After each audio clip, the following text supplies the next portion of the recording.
Yo, Daniel, what up, bro?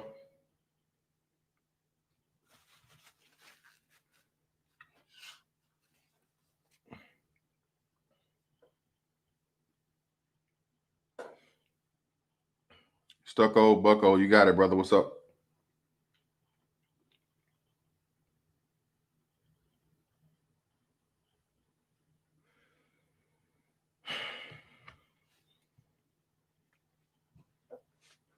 This is the shit even broadcasting. Let's see what kind of games they playing.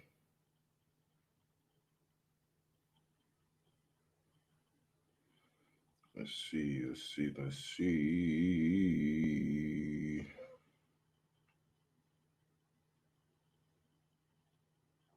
I don't know if yeah, so for now it is. Baki. I watched I had to start watching Baki, man.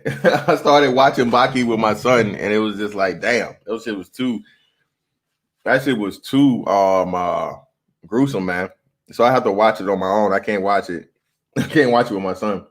Even my son was like, he's like, oh my God. And we watched what he I got him into the Seven Deadly Sins like over the summer. D-Rock Den, what up? Daniel Murray for the 10. Thank you, brother. People need to take stuff seriously. Man, black men and black women are comfortable in their delusion, pro-black bubble. Yeah, man, that's ridiculous, bro. Shout out to you, brother. Thank you for the 10. But yeah, man, Baki is realistic. You know what I mean? Like it's like not really powers and shit. It's just like, all kinds of crazy shit. So yeah, man, I have to watch that on my own.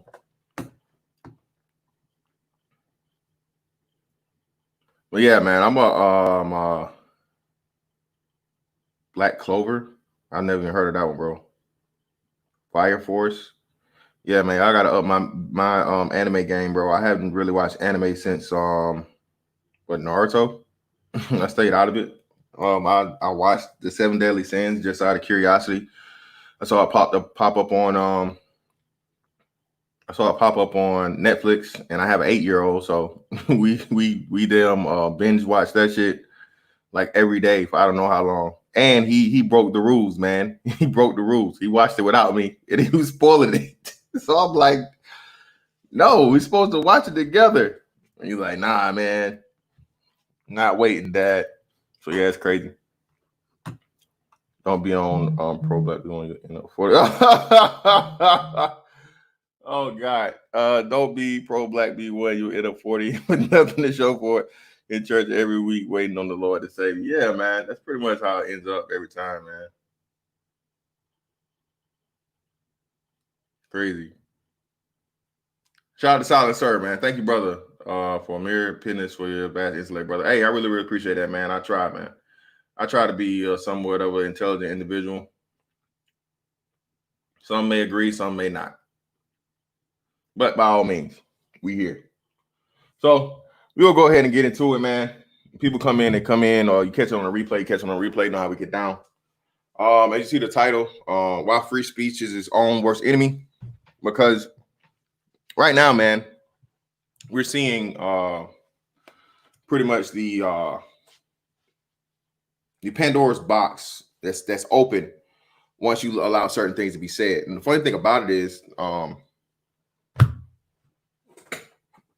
free speech and targeted or controlled speech are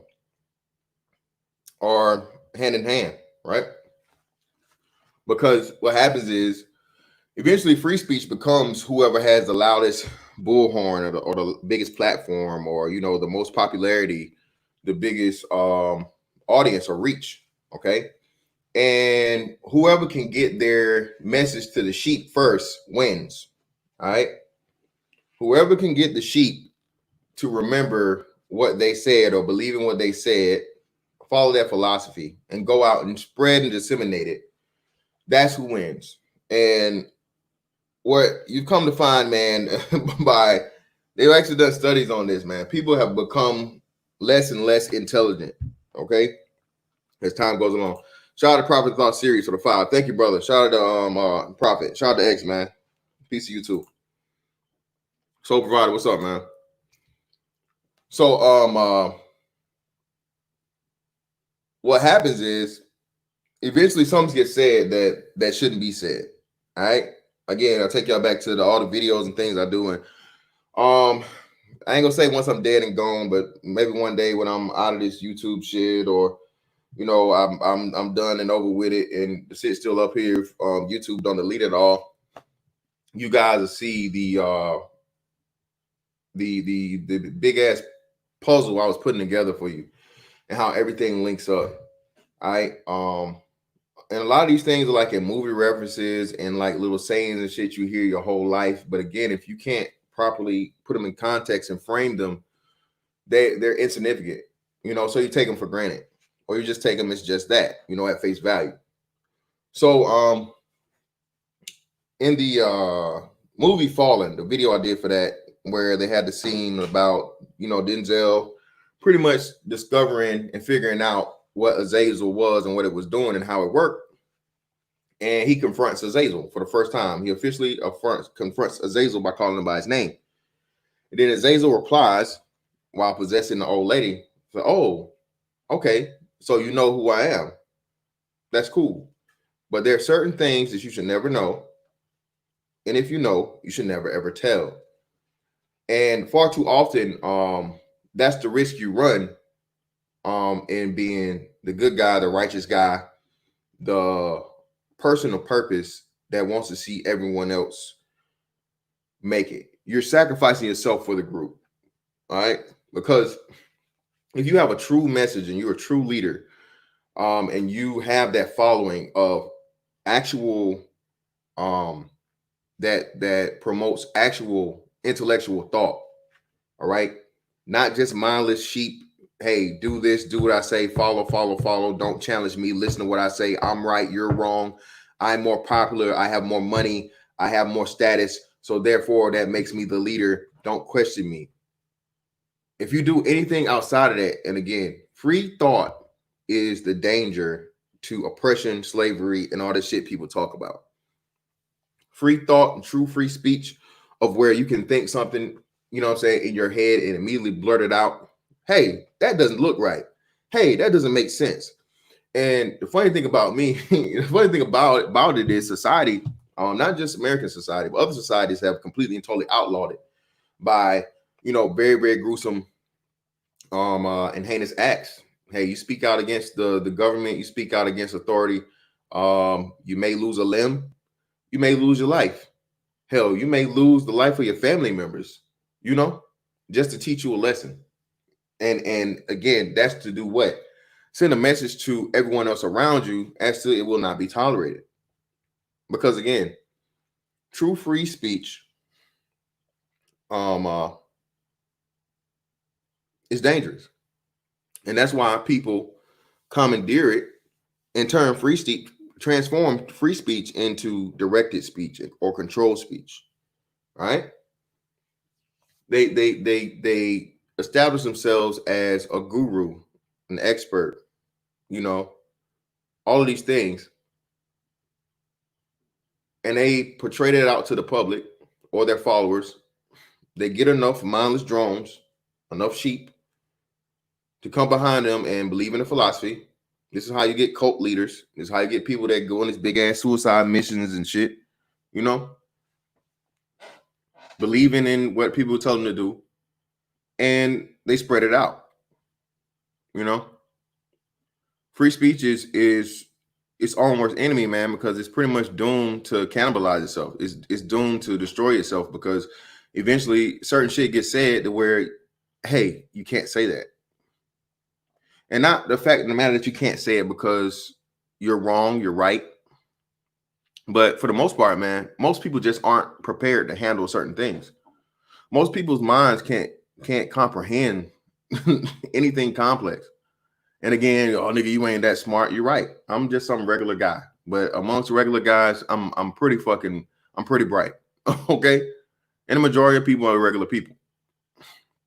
And what happens is, when people can't really figure out and explain to themselves or rationalize as to why things are going on, they do drastic things, or they take it to the extreme, i.e., alternative lifestyle promotion. By all means, adult people are able to engage in sexual activity with whoever they please. You know, that's your prerogative. That's your right. I have nothing against it. That's your thing. But when you start targeting children to indoctrinate them, all right, start targeting children to indoctrinate them. Okay, into even understanding and recognizing sexuality outside of, no one should be touching you there. Okay, there are areas of your body that people should not touch. Okay, there's a reason why it's said again, and like I said, without context and framework, it's just about the talk of the birds and the bees. Your child has to be mentally prepared. Okay, and a child is what, by nature, curious. Okay, a child is curious by nature. So if you introduce it to a concept, it will do what? It will start trying to figure out, explore, and deal in those concepts. That's why sexuality is not a proper conversation to be having with small children, elementary age children. Okay, before I mean, because it's going to happen naturally. Okay, and what's fucked up and what happened is, the more that mainstream entertainment has become more lax in our music, television, all these things, everything's sexualized, even to the commercials, man. Everything's sexualized. These children are introduced into sexuality far younger than they were at my age. You know what I'm saying? I remember like the first time I saw a pair of titties, and I was like, ooh, those are nice. Never forget it. Jamie Lee Curtis in Trading Places. Weren't big at all. You know, she was, what I would consider now a little boy. But my biological wiring as a male let me know that, hey, I like them titties. They're nice. Even though they was like fucking A- cups. Them was some nice titties. Okay. And my uncle immediately let me know, hey, don't you let your mama know you saw this, boy. Be quiet, don't you say nothing. And from then on, I didn't see another pair of titties. So I was like, I'll say probably like 10, 11, somewhere around what, fourth, fifth grade or whatever. You know what I'm saying? And that was like a Freddy Krueger movie or some shit, I guess. I don't know whatever the fuck it was. But you don't even have an understanding of sexuality as a kid that you do at your teenage years, and that's by design. That's something that, well, like I said, regardless of what you believe, it's a protection thing, I think, for where it's just like, girls are gross, boys are gross, and it's just a thing naturally. I feel like that God put into children to keep them from being curious. You're not attracted to the opposites, and the innocence is supposed to be there, but just you only see those people as, of the opposite sex, as friends, as buddies, or somebody you just don't like, anything like that. You're not supposed to be interested or even have an interest in, any type of sexual situation. I'm just starting the Brave New World too, so that itself is starting out. Wow, I already see where that's going. And like I said, it's crazy. But again, it's funny how you go back and you look and you have an understanding now of just how I don't know if you want to call it clairvoyant or predictive or whatnot, but these people were from generations before us. A lack of or what I say, the degradation of morals and right or wrong, and expanding of the gray area versus black and white. Shout out to Epic, man. What's up with you, Epic?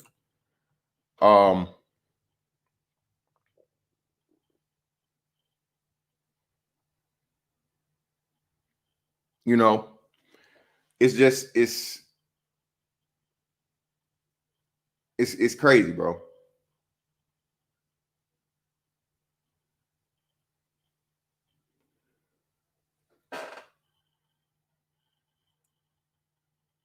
When you take away a hard line, man, when you take away hard consequences and things like this, people are going to push the envelope. Okay. And the sad thing about it again is free speech goes to those with, again, biggest microphone, biggest audience, biggest influence. And unfortunately, here in America, what we're seeing is, and people are really starting to learn it. I know you tinfoil hat motherfuckers that don't, y'all ain't down with the tinfoil hats. Understand, these individuals are bought and paid for, man. All right, they're bought and paid for. In order for them to stay relevant, in order for them to stay famous, in order for them to have, millions of followers and shit on Instagram or Twitter or whatever the fuck, and they matter, and all this shit. They had to do something. I'm not gonna assume or claim what they had to do, but they had to do something. Okay. And their reward is a bunch of mindless followers. In the Black community, that's goes back again, like I said, man, a lack of fathers. Shout out to King Sigma. I think Sigma live right now. I just saw the thing.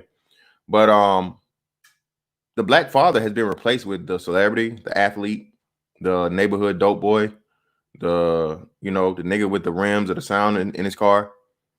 That's who the Black father's been replaced with. Like I said, I remember the actual time, and even though, like I said, my dad wasn't with me, he had been divorced. My mom, what I'm saying, I still, love my dad. And was still on that. My dad could beat your dad shit. We would have those conversations as young boys because even though men had their flaws, you still respected, admired, and aspired to be your dad, a man, right? Because you're back then in the 80s growing up, man, men were men. You know what I'm saying? Men were men, bro. And of course, you had alternative lifestyle people back then, but those people were satisfied with, living their life and minding their business because they didn't want to draw attention to the fact that, they like what they liked, or so on and so forth. It didn't make a fucking difference, and you pretty much knew. It's like I said, it's when it's funny when they did what was the shit I always get it, MySpace, right? When they fucking made MySpace. And motherfuckers would put their sexual orientation, and MySpace was like, straight or gay or whatever the fuck. And motherfuckers putting like gay, and we was like, okay, nigga, like you didn't think we knew for 4 years? We knew that broke risk and that hard lisp, nigga. We knew, nigga. We knew. It wasn't no surprise. Glad you figured it out. Glad you figured it out, nigga. Glad you can finally admit it. You have the courage now to whatever. Because the thing is, like, and people try to, chat. No one cares, bro. No one cares. But again, when you can victimize yourself with free speech and say that everybody that agrees with your life choices and sexuality is a bigot, is evil person, phobic, all of these things, well, you guilt society into following the same bullshit. Shout out to damn, I forgot. Cool Man. I think it's Cool Man. I think it was Cool Man that I follow on memes. Brother be killing it with the memes. And the little chick that played Arya on Game of Thrones is talking about everybody should be a feminist. We should just call everybody that's not feminist sexist. And that's the crazy fucking part about this is the perfect feminism is the perfect example of the deadliness of free speech. Because in other countries where women aren't allowed to be so freely, in voicing their opinions, the women can't just take the whole country hostage. Am I saying that I'm for women being suppressed, repressed, abused, or killed, any of those things? No, I'm not. But again, two things would be, understandable at the same time. Those women that could just very easily not get married or, go to another country or do other things, still are raised and thrive in those cultures. And not only do they thrive in those cultures, they teach the same things to their daughters. And feminism, what it does is it convinces the woman that she's a forever victim. She can never win. It's nothing positive about a man. A man is just going to, do horrible things to her all the time. Men are the enemy. When again, without men and women need each other. This is why, like I said, I don't really get into. I really moved away from the black women combo a lot because listen, at the end of the day, something's gonna have to happen. Something's gonna have to happen, or it's not gonna be no more American black people down the line. I'm totally against the fucking extinction thing, but to the point of where you're not gonna deal with each other at all. No, it's never gonna happen. Because you're going to grow up around each other. But what's going to happen is you're just going to make it more difficult and you're going to worsen the fucking situation for everybody. Just out here fucking and that's it, and getting babies and don't nobody give a fuck about nobody. Everybody loses. But again, you guys are taught sexual freedom and all this other shit. You guys are told that, you don't need no man. And black women are a perfect example of this. Free speech, right? So white women use free speech to convince you again that you guys were on their level. You were suffering the same problems that they had. And the best analogy for that would be like me comparing myself to Jeff Bezos. No matter how much I may want to think, I want to try and find the fucking the microscopic similarities between me and fucking Jeff Bezos. I promise you, I have none of the fucking same problems Jeff Bezos has. Okay. Never. And anybody with fucking common sense would fucking laugh me out of a room for even trying to make the comparison. So black women, that's who you are when you're trying to compare yourself or you believe the bullshit that white women sold you into you're being oppressed and you guys should be leaders and you guys should this. Again, I say this every time and no one's ever gave me an answer outside of this. And this is just funny to me too, man. This is like, man, I can't wait to the day or two where they fuck up and they let one of us like on CNN or on Fox or something, or, a nigga runs for office or some shit. And we spitting this shit to the masses with no fear and let me go ahead and just drop this and put this out there for y'all too. Listen, I'm thinking about aspirations of politics eventually down the line because this is how I see it. Right. And what this should actually be motivation to a lot of other, black men, young and old and in between, to enter the fucking situation just for the sake of, like I said, weaponizing free speech. Okay. Bernie Sanders is a perfect example of this. Bernie Sanders pretty much knew he had no chance of winning the Democratic election. He knew it. They fucked him last year. He knew he was going to get fucked again this year. But what did he do? He put out his points and put his points before the public to do what? To force the person that's chose over him to have to include that in his campaign. So even though he had no chance of winning, he still wins by proxy because in order for this next guy to win, he has to implement his ideologies for his followers. Black men, we have to start doing the same thing. You should be running for your city council. You should be running for your mayors. You should be running for governor. You should be running for the Senate. You should be running for the House of Representatives, Congress. We should be doing all of these things because no one ever hears our voice. All right. And my whole thing would be just to fucking get as high of an office as I could possibly run for. Getting enough money behind me and putting all of these things out here that we speak about. Black fathers back in the households. Programs for that. Programs for young, to encourage young black men's be intellectuals in school. Special grants and things that aren't done. Child support reform. Male custody reform.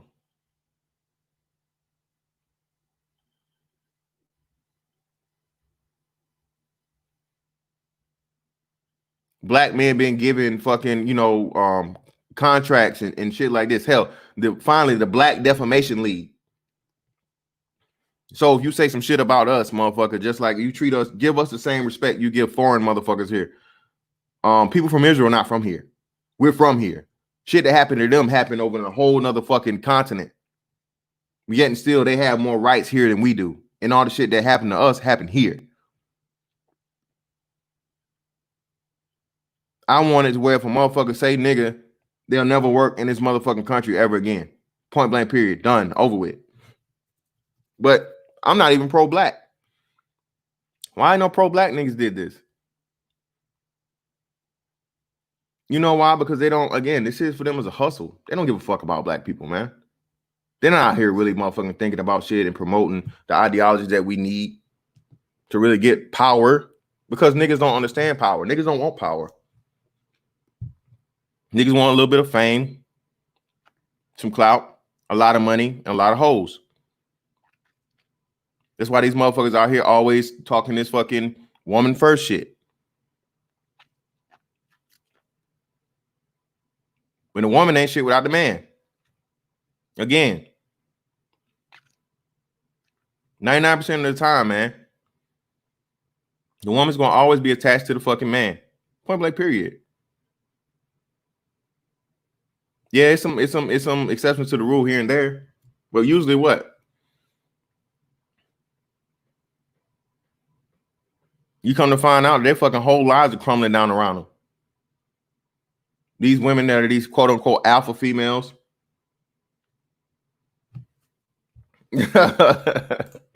Shout out to Morgan Freeman for the 777. Appreciate you, brother. Morgan Freeman checking in and the man making the campaign donation to Mr. So on and so forth himself. Morgan Freeman agrees 100%. We need real representation. Appreciate you, brother. Thank you.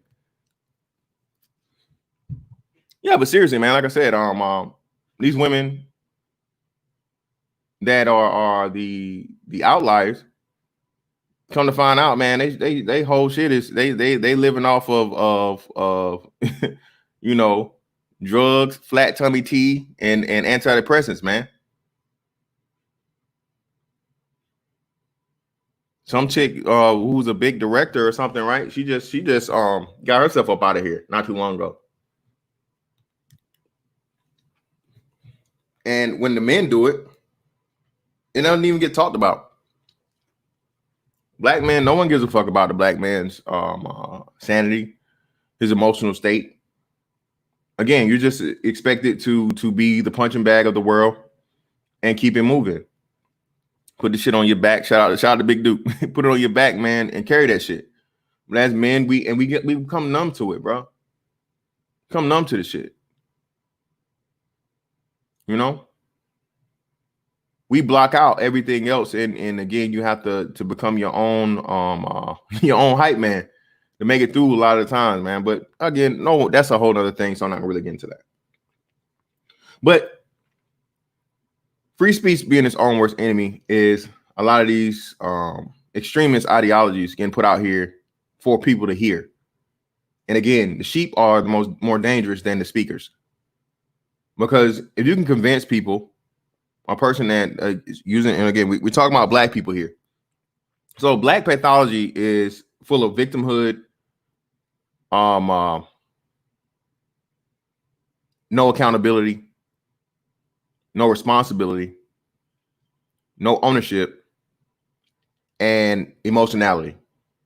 Okay, that is a nigga. I don't even know that. That's like a volcano inside of a hurricane with a fucking tsunami coming down the fucking coming over the shore with an earthquake going on at the same time.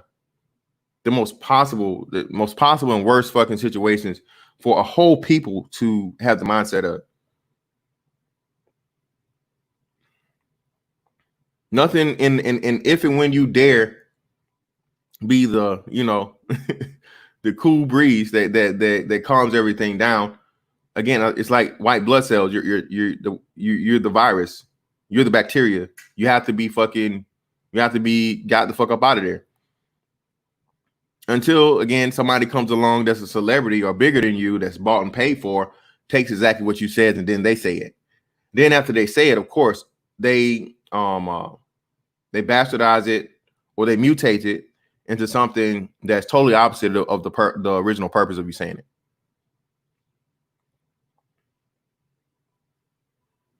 I don't trust these niggas, man. I don't. Loudest voice in the neighborhood is usually some broke ass black female with a whole bunch of kids, no daddy around in sight, and she's telling us how we should protect her, you should respect her, and her opinion should be valued over everybody else's. Worst of the worst of the worst. Worst. Only in the black community can we do that. As poor as Hector and Pedro and them is, Maria ain't saying shit. Maria gonna motherfucking have that baby in that stroller, and she gonna follow behind and do whatever the fuck Pedro and Hector tell her to do. And she gonna stay her ass in the house because she don't want to tip off motherfucking ICE.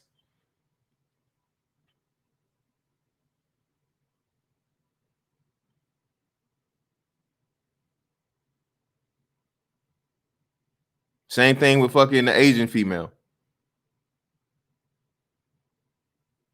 There's no respect for black men and these black women, man. That's the fucking song they sing. And they've been singing it my entire lifetime. And some people would say it was before I was here. Shout out to Ramil in the building. Appreciate you, brother, for the 5. Ramil, I think they got you like me, man. Motherfuckers I can't even fucking comment in my fucking super chats no more, man. I don't know what the fuck going on. Chief Rocker, what's up, brother? Appreciate you. Peep the language that was used to rep your whole disrespected. Hey, I saw her talking about that, addressing his thing. So yeah, man, they making all these females out to be victims, man. It's crazy. The woman's always the victim. You know. Speaking of victims, shout out to Tory Lanez. So apparently, allegedly, similarly to the claims of the Chris Brown Rihanna situation, but I guess this was a whole lot worse. And shout out to y'all, little fella Federation niggas. Y'all gotta hold this L. All y'all little niggas out here that's like 165 pounds. Like I said, y'all can still wear GS Jordans. Y'all can wear like a size 7, 6.5 and shit. Y'all ain't gotta pay full price for no shoes. You know, y'all get the little clothes and everything. Y'all ain't gotta worry about none of them problems until y'all fuck with a bitch named Stallion. Y'all get y'all a strong ass bitch that calls herself a stallion, and she motherfucking mollywop your ass to the point of where all you can do is shoot her. All you can do is shoot the bitch. Hey, man, I keep telling y'all, size ain't everything. Size ain't everything. All right? But they have weight classes for a reason, nigga. That's why a lot of y'all niggas, oh, that bitch fat. That bitch fat. She fat as fuck. I ain't fuck with no fat bitch. Nah, nigga, then she fat. You just know, like, hey, you can't whoop her. That's what it is. You look at that bitch, you size up like, oh, damn, she 185. She about 5'8". Oh, shit. That want to be a tough one. I ain't worried about no bitch, bro. I don't give a fuck how big a bitch is. Bitch can be 7 feet tall. Bitch, I wish you would. I'll timber your ass. I wish you would. I don't give a fuck how big you is. I don't give a fuck how many muscles you got. A bitch can be a motherfucking world-class power lifter. Bitch, I ain't worried about it. I promise you're gonna pass out before I do. You're gonna quit before I do. So yeah, man, even situations like that where these women are always the victims and shit like this, and they repeat the shit. Like black men have been just your tormentor. When again, man, listen, you guys were able to circumvent the slavery system by being chose by massa. Not saying it was cool. Yes, it was still rape, but not all of it was rape. Not all of it was rape. Not all of it. Some of those same women that were chosen by massa got to get their own slaves. But again, we ain't gonna talk about that. We ain't gonna get too deep off into that one. Ali, that's what I'm saying, bro. Hey, and even she is. I don't give a fuck. I don't give a fuck if a bitch is a fucking MMA fighter, bro. Like, bitch, no, you gonna have to. Hey, you better be a fucking a brown belt in jiu-jitsu, bitch. It's gonna be a long day because all my pride riding on this shit, bitch. I have to. No, ma'am. I can't have that.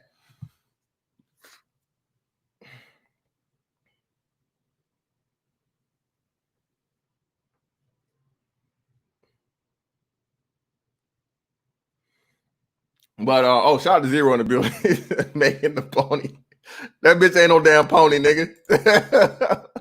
That bitch built like a Clydesdale. Uh, but the whole thing about the speech, man, is the Pandora's box paradox, right? Once the idea is out there, there's no way to put it back in. Especially when it comes to the children out here, bro. It's crazy. I saw the thing about people using the kids with holding signs and having the kids repeat "fuck the police." Really, this is what we're doing to society. And again, people don't understand the importance of getting them young. Okay, that's why people say you got to get to them while they're young. Old people used to say, "Hey, you got to bend that tree. You got to bend that tree while it's young." For y'all non-country folks, right? So whenever that's why they get like a tree, like say an apple tree or any type of fruit tree. What they do was they take the tree and they'd either take like some wooden stakes and they'd put the stakes up next to the trunk of the tree after they planted it in to ensure that the tree grew straight up. Because the smaller it is and the tree is a sapling, you're able to mold the trunk of the tree. You're able to mold that tree. But the bigger and older the tree gets, it's impossible for you to mold it or change the direction of it if it's growing crooked or, say over a way you don't want it to grow. So the lack of understanding that niggas have, man, and I'm saying niggas because, us, we here, we have a deep understanding of just how deadly the shit's going on around us is, man. The lack of understanding that niggas have, bro, is what's deadly because, again, they just repeat anything that sounds good to them. And shout out to Ramil again, the lack of understanding delayed gratification, right? I want it now. Get rich quick. I want to stun on these hoes now. I want to fuck these hoes now. I want to stun on these niggas. I want the fucking, the 2020 Benz right now. I want the Maybach now. I want the Bentley now. Even if it's going to end up costing me motherfucking, 10, 20 or a lifetime of my life, I can always look back and say, damn, nigga, I was killing it for the time I was killing it. But what kind of dumbass shit is that?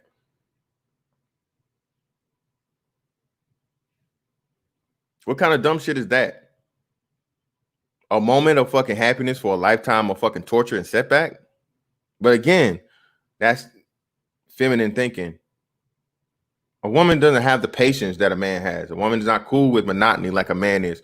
A woman doesn't understand that, like I said, life is like a roller coaster, okay? It's not meant to last for forever. And even in a roller coaster, you purposely have to have even spots for you to slow down to build up to the next hill for the drop off. It's science in that shit, man. It's the reason why it is, and the G forces and the effect on fucking central nervous system, dopamine, all of this shit, right?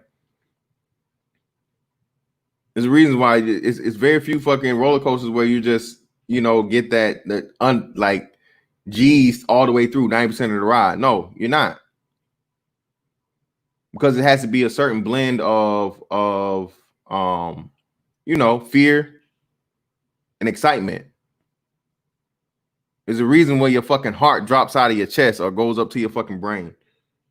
It's different than the drop is different than going fucking 100 miles per hour straight up in the air.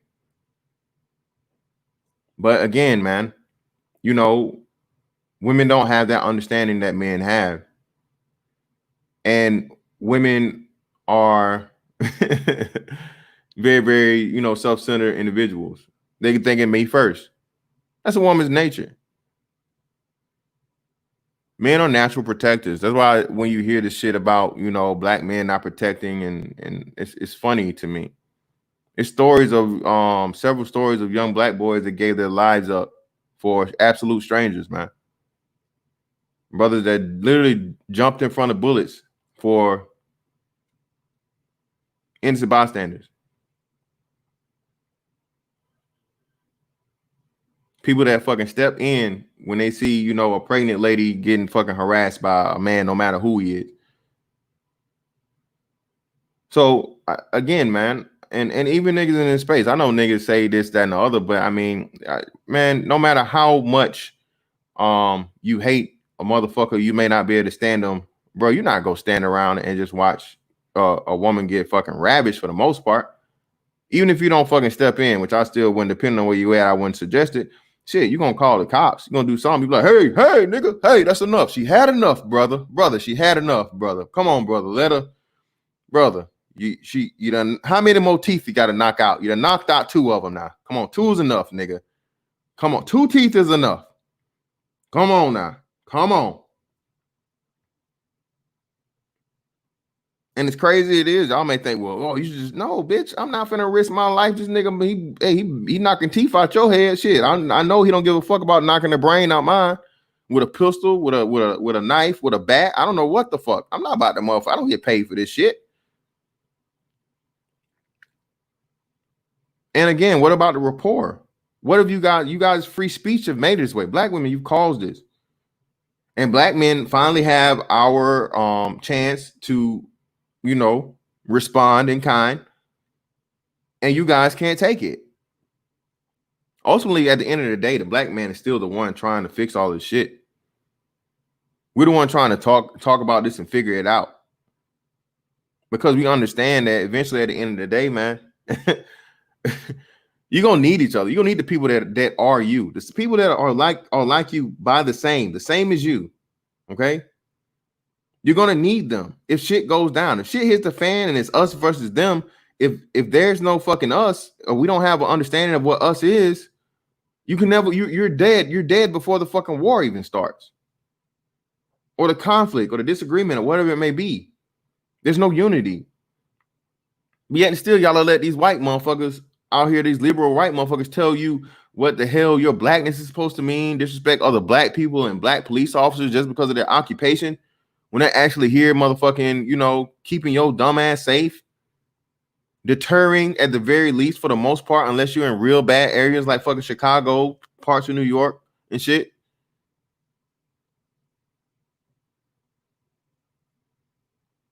And then too, like I said, then that's your problem, because the more free speech, what, free my nigga, stop snitching.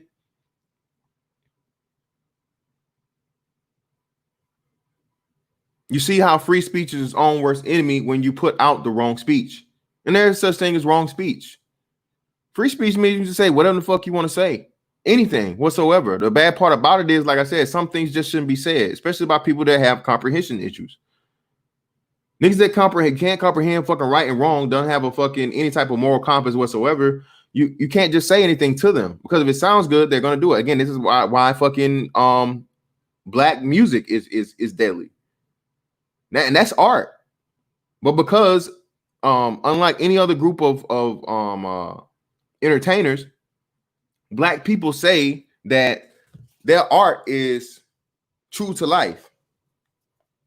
When Ozzy Osbourne's out here fucking, you know, talking about all this other shit, he's not fucking claiming this shit that he really out here motherfucking sacrificing kids and whatever the fuck to, you know, to whoever, even though he might really be doing it. Slipknot and them, and they talking about raping their own mother and all this crazy shit. They not claiming that that's true to life. It's meant to be, and it's meant to be fucking understood that you know, this is entertainment. Billy, what are you doing, Billy? Well, he said, you know, just, you know, go and, you know, break all the stuff in the house and set it on fire. Billy, no, okay? It's a figure of speech, okay? All right? This is music. It's supposed to be fun. You're not supposed to really do this. Oh my God, let me call him up. Honey, you still have what was the dude name that did all the fucking scary movies? Rob's. Do you still have Rob's number? I need Rob to speak to Billy to let him know that this is just fucking entertainment. This is not real life. Because I don't want to deal with this, okay? I don't want to deal with this. I don't want to get kicked out of school. We pay too much tuition. Okay, let's just call. Oh, you found it? Okay, Rob, here. Oh, this is really Rob Zombie? Yes, Billy, stop it, okay? Come on, man. Dude, you think I really go through my house and just, break everything every day? Seriously? And set stuff on fire? Does that make sense, Billy? No, Mr. Rob. No, it doesn't make. All right, come on. All right, come on, man. It's just for fun. All right, so for fun. You can't call up Young Jeezy. You can't call T.I. You can't call fucking let me see. Who's some cat nowadays? You can't call 21 Savage and tell them to tell these kids that this shit ain't real. No, nigga, this shit real, nigga. I just killed the nigga today. I just saw fucking Young Thug, the nigga that wear dresses, bro. Jesus Christ. Nigga that was wearing dresses and miniskirts and calling other men baby or bae or whatever the fuck he was saying. Talking about how we kill for real, nigga. We kill for real. And I'm like, bruh, the fuck? Of course, referring to another black man. This is what's perpetuated in the black community. And we act like we don't see the problem. We don't understand the issues.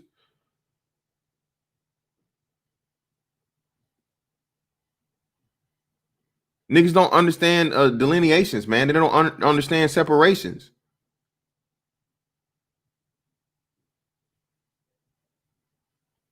To the point now where you got niggas reenacting motherfucking whole movie scenes. Or worse than that, motherfucking GTA. This ain't the first time it happened, but again, like I told y'all, man, these white people are starting to use their free speech and call it what it is. I've never ever heard a drive-by shooting referred to as a mass shooting in the media until this week. Put a 1 in the chat if y'all have. If you heard it responded, if you heard a gang-related or black urban area drive-by shooting referred to as a mass shooting before, like recently, put a 1 in the chat. If you have not, put a 2, please. I'm just trying to see.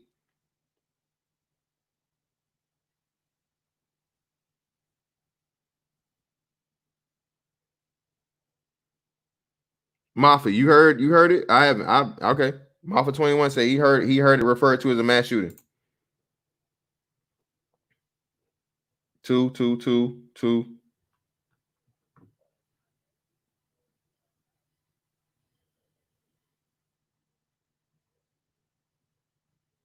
2. I saw a video where this white family allowed their 6-year-old to crack their TV with a hammer because he cracked the old one with a hammer. Wow. Yeah, see, we know better than that.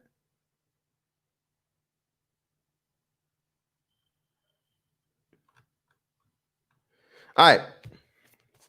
So ultimately, it comes down to, like I said, man, if you don't understand the speech, bro, you don't understand the importance of words. So why we always say this shit too, man. Words mean things.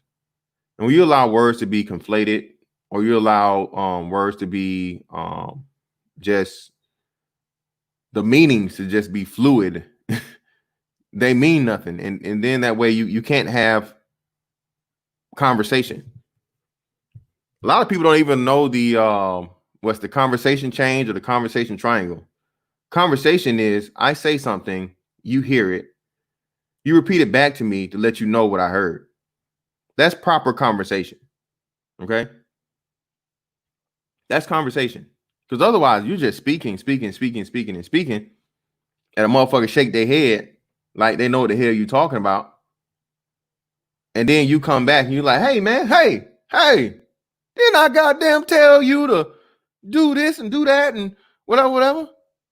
And motherfucking Jose, ¿qué?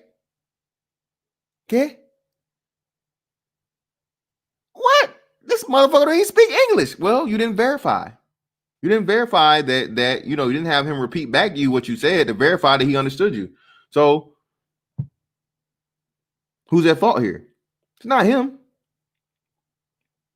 And in the black community, like I said, being especially like growing up how we grew up, there was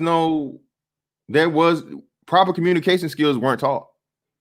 It was just I say something, you fucking do it, and that's it. Don't question me, don't ask me, don't nothing, don't get clarification if you're confused. Whatever the fuck I said, you just better do it. How many of y'all got the ass whooping for fucking for answering the phone? Don't answer my y'all staying home too early. I ain't trying to get locked up because y'all being at home. Y'all ain't supposed to be home. So don't answer the goddamn phone. Nobody called the house. And then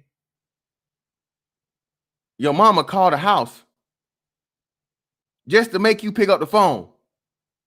Didn't I motherfucking tell you not to pick up the motherfucking phone? When I get home, I'm whooping your ass. And then you get whooped out your sleep. And he's like, God damn, that's the hell of a way to fucking like train me, mom. That's horrible. You set me up. Then y'all had to get a fucking then she would call. She would call and keep calling and keep calling. She really needs you to answer the phone. But no. That last ass whipping was the teacher, life teacher. I ain't answering that shit. So she had to go buy an answer machine. Pick up, y'all. It's me. Now you had to go waste them $40. $40 because you done scared the shit out of me now.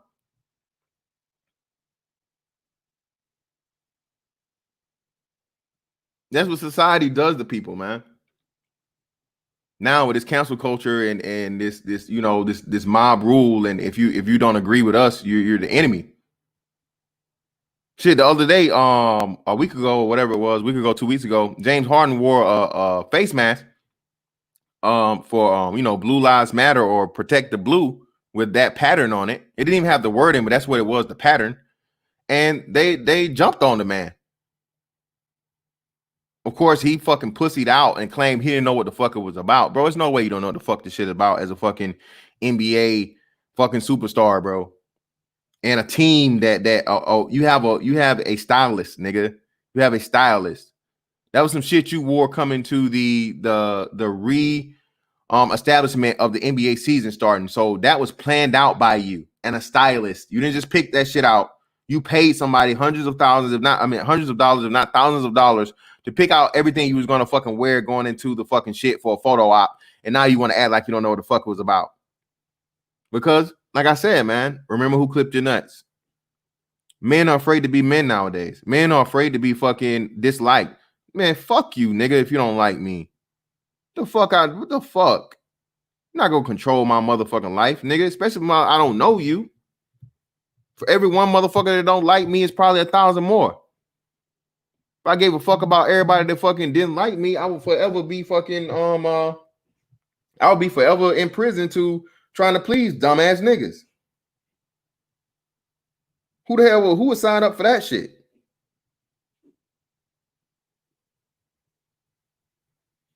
Who the fuck would willingly sign up for that? So ultimately, man, let me see if I open this shit up.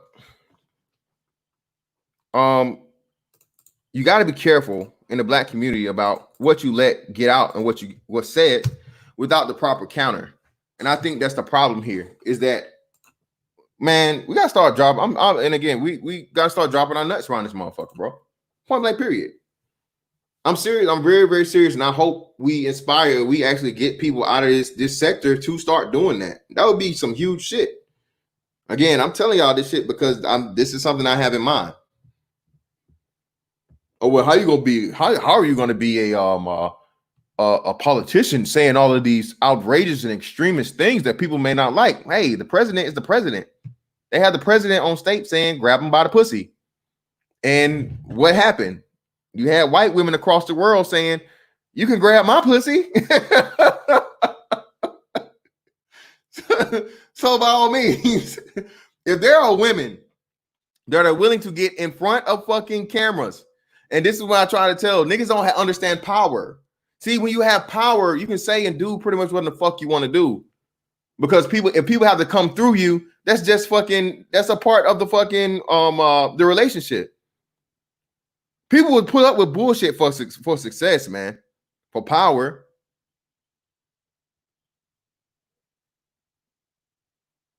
They'll put up with it. And once niggas start getting more comfortable with being that way, man, with being men or returning to fucking masculinity, being that the fucking black man is looked at as the fucking ultimate fucking example of fucking of masculinity, you gotta start being more comfortable in this shit. I'm not worried about what a motherfucker don't like or what they may feel a certain way about. Don't have time for it. Just don't. If you don't like it, cool. Somebody else will. Somebody else will. Shit, by that time, who knows? Hell, shit may be outlawed to be a motherfucking man. Say anything manly. Because y'all let these motherfuckers take over in this Marxist fucking bullshit, man. You're not gonna be able to say anything. And Marxism right now, Marxism, communism is the most dangerous fucking speech being had out here. You're allowing people that are fucking backing, protecting anarchists.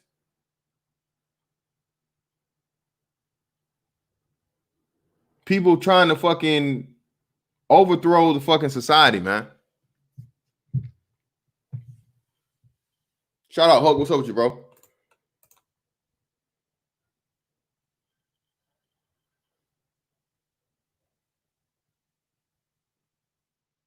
Yeah, look at that shit. Yeah, they try everything, man. And when you allow the shit to happen, well, believe all women, bruh, it's free speech, but that's dangerous speech. So hold on. We just supposed to believe anything any woman says with no proof, no evidence, no due process, no nothing. Just take her at her word. Oh, so women don't lie.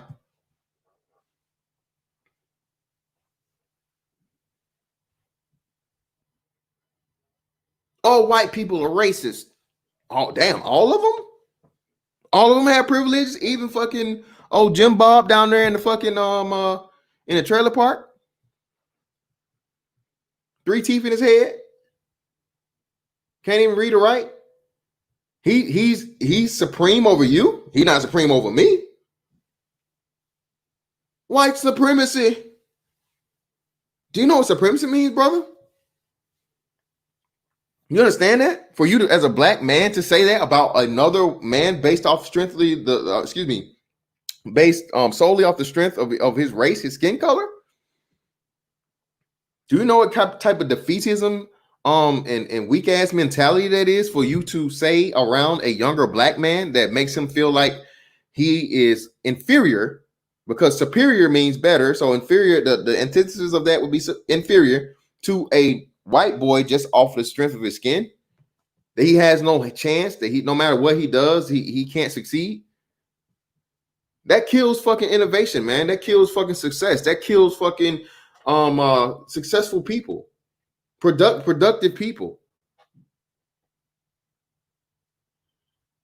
That kills leadership. That kills the next fucking generation of leaders.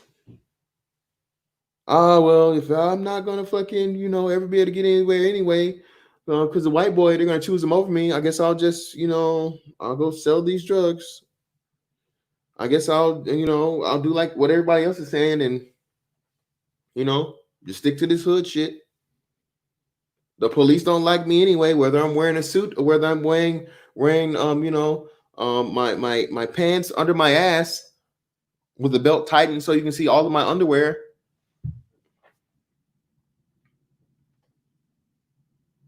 The police treat us all the same, regardless whether I'm in Beverly Hills or I'm in Fort Hill. It's all the same.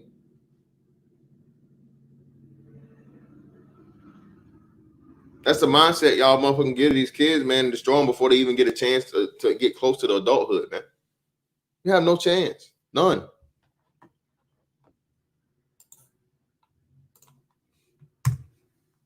That's what you're doing when you're out here saying this outrageous, outlandish shit. Just saying anything, bro. And again, as black men, we have to be careful. And that's why I try to keep it balanced here. women are needed. Women are essential. It's just that you have to be willing to be moderated. You have to be willing to compromise. You have to be willing to work with and follow behind the fucking man. I mean, everybody else does that. Even these feminists out here telling you the bullshit, man. Shout out to just my 4 cents for the 5, man. The phone scenario is an example of abusive behavior by black women. No disrespect to your mother. I'm sure she did it out of love. Would you do the same? Hell no, I wouldn't do the same shit, man. I done learned so much shit, man. I done got away so much from corporal punishment with my son, bro. You know, with my kids. You know, that you get better as the generations go along. But yeah, man. You know,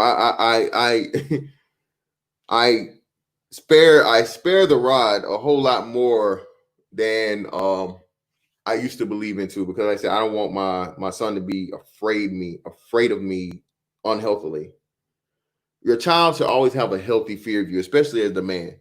A man is meant to be a deterrent of rambunctiousness. Okay, black people, we're so far removed from the family structure and the understanding of a healthy family unit that everybody's playing the wrong role.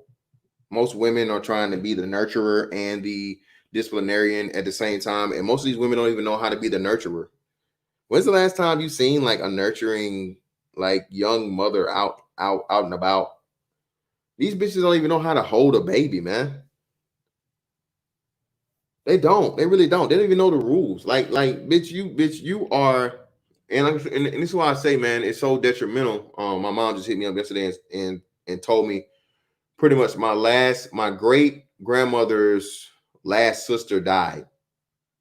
So that was that generation that's completely gone now. Okay. I remember seeing my grandma, I remember seeing my grandma be out and about, and we were out, right? And she would see a girl with a young girl with a baby out that was too small, especially in the wintertime. And she would politely walk up to that girl, and she would tell her, "Why you got that baby out here like that?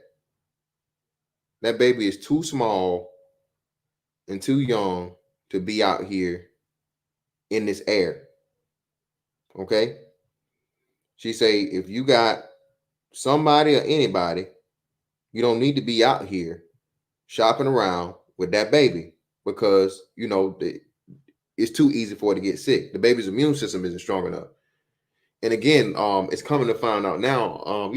I guess more black women are becoming doulas or whatever, and the purpose of like childbirthing and things like that. My dad's mom was a midwife. See, when you get removed from a lot of these things, man, and the wisdom or the practice doesn't get passed down, that knowledge is lost. With the knowledge also, especially from the mother child situation, it's a bond and a degree of nurturing that's lost, a degree of very, very critical and important understandings and interactions. You know what I'm saying? These young girls don't know shit about fucking like children, man. 90 plus fucking percent of them, they don't. And they don't have the class of, or the knowledge of the women before them, because again, you grandmas are like 30 years old now. Shout out, who's that? Cortez told me he knew a grandma that was 25 years old, man. Shout out to Cortez Smith. If you're in the building, bro, if you in here, I ain't seen it. I don't think I saw him for a minute. But Cortez told me he knew a 25-year-old grandma, y'all. 25-year-old grandmother. Of course she was black.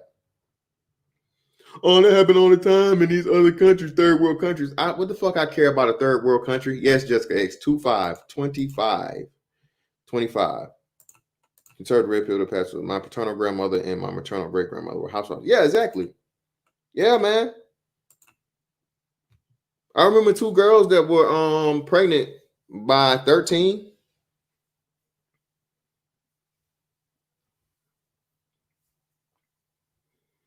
So think about it. If you had a baby at 13 and you know,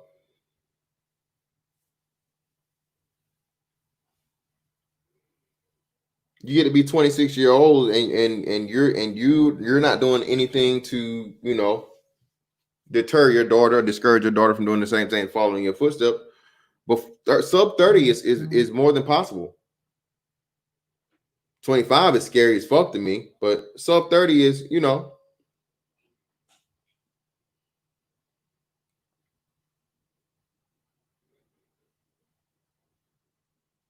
But these black women, man, are allowing these white women to tell them any and everything about, well, you should you should support your child being, you know, whatever they want to be gender wise. You can't choose your child's gender. If you do, you're being abusive and this and the other. And bro, ain't some shit that black folks ain't never fucked around with ever, ever. You're letting y'all claim we got culture, but the little culture we had, y'all let be redefined by white folks. That's even if you let the child be born, because again, white folks are already what conditioned and programmed you into thinking that the first fucking form of birth control is abortion. More deadly free speech. At the cost of what, 60, was it 60 million? How many babies have been aborted since like the 40s or the 50s? Is it 60 million? See how deadly free speech is? See how free speech can even though it's a right, can be weaponized against you if you buy into it like a fucking sheep? You would rather instead of you being in command of your vagina and not allowing some strange guy to inseminate you, and then trying to figure it out after the fact by fucking aborting a fetus. Why not just fucking strap the fuck up, take birth control? Hell, pop a plan B before you even get into it. What the fuck is going on here? Why can't we have this fucking, you know? Shout out to Chris today, like 40 million. Appreciate you, brother. 40 million.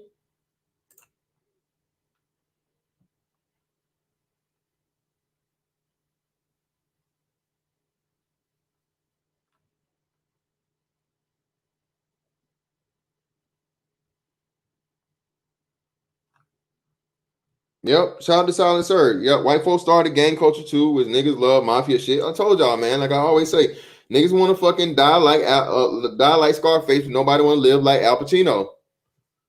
Again, that separation of entertainment and reality that niggas just seem to miss. I don't know how or why.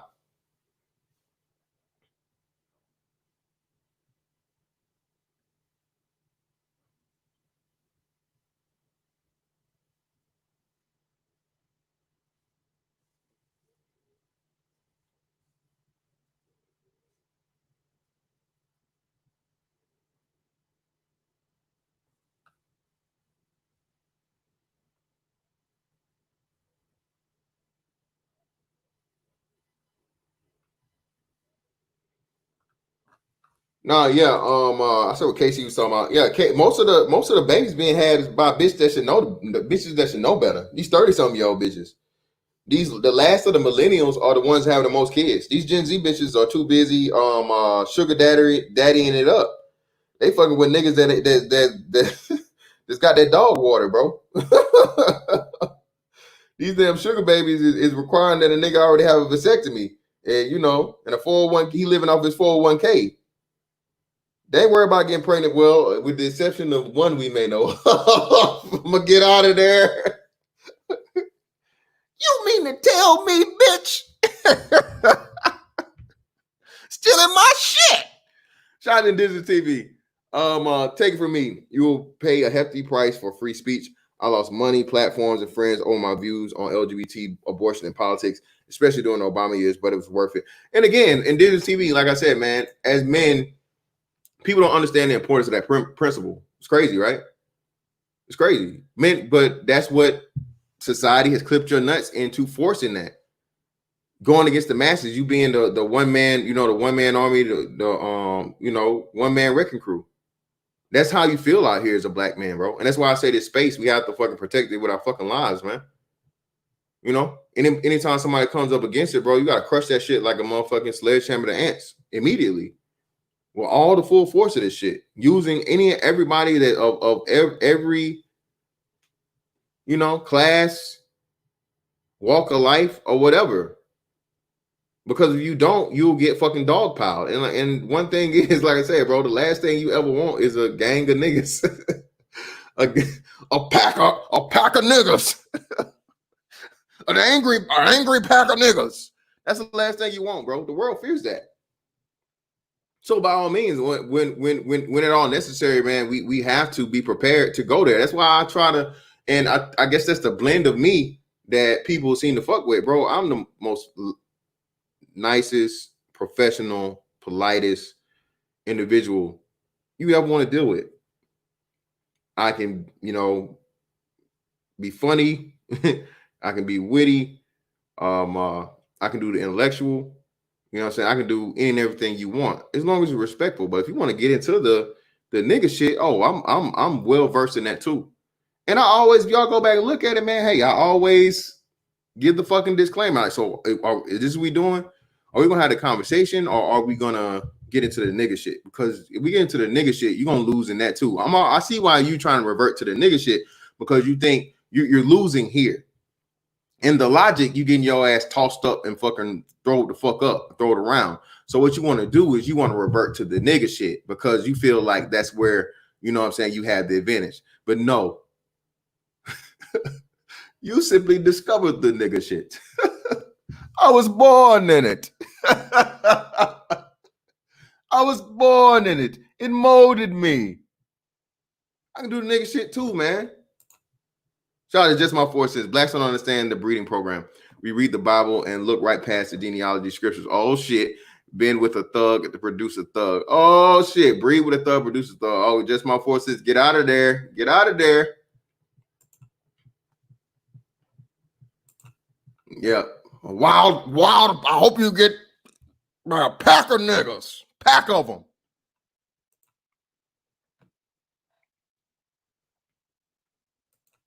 Yeah, man, hit niggas with that bang. Like, bro, listen, bro, listen. I don't want to have to revert to, you know what I'm saying? The rowdiness, the raucous, the stereotypical angry black man. But sometimes, bro, you have to do that. And like I said, I can do it calmly. But if you force me past the fucking point of where, oh, I just got to motherfucking, hit you with the Hulk Hogan, rip my motherfucking shirt off and bang my chest, I can do that shit too. And I've yet to meet the motherfucker that's been able to motherfucking do it with me. Every time. Every time. We're gonna have to be willing and learn the art of that, man. That's another part of speech too. Inflection, expression, tone, all of those things, man. People really don't understand just how complex something so simple can be. But at the same time, like you said, most people don't want to get deep into shit, man, because getting deepness takes the fun out of life. Let's just dwell there for a second. That's ignorance is bliss is not, again, another saying that people never give the proper weight and credence to. Ignorance is bliss, man, because you see something and you stop right there. You don't think anything past whatever the fuck it is. Like, come to find out with the whole, pizza thing, right? The pizza, quotation marks, meaning once you see the shit, man, and you're actually do the fucking research, and it is what it is, and you understand the lingo, you understand the meanings, you can't unsee that shit. What you gonna do when, like I said, now you come to find out your favorite celebrity, your childhood hero, your favorite actor, your favorite fucking athlete has got all this pizza related shit on, and then you start seeing them in pictures with young kids and shit. Changes your whole perception, doesn't it? That's why ignorance is bliss. Because as long as you don't know about it, hey, you just see this dude with that likes pizza and likes kids. Until you get the fucking true meaning of the coding.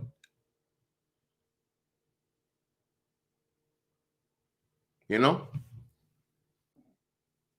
people would rather live in their fucking fantasy, man. You know, or excuse me, people would rather survive in their fantasy than to live in their reality. People would rather survive the fantasy than live the reality.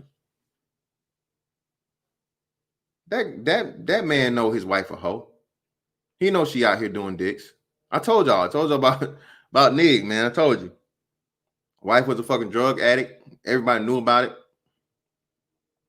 Everybody knew the fucking saw this man's car all over fucking Macon. All over Macon. And he would give every excuse. He knew it. But until he fucking got around us and it happened right in front of him, in front of us, he could no longer deny it. Now what? You can only lie to yourself for so long, man. And again, with this Marxist shit that's on the fucking horizon, y'all motherfuckers don't understand that shit. That's the danger too. Because you live in the fucking fantasy and they hold up the fucking 4 fingers and they tell you it's 5. And you believe there's fucking 5 fingers. How can you ever trust your own perception ever again? You don't even the whole purpose and premise of that is that you don't even control your own mind anymore once you buy into that bullshit. Black women, feminism is that for you. Feminism for black women is I'm holding up 4 fingers, but I'm going to beat the shit out of you and shock the shit out of you and torture you until you say you see 5.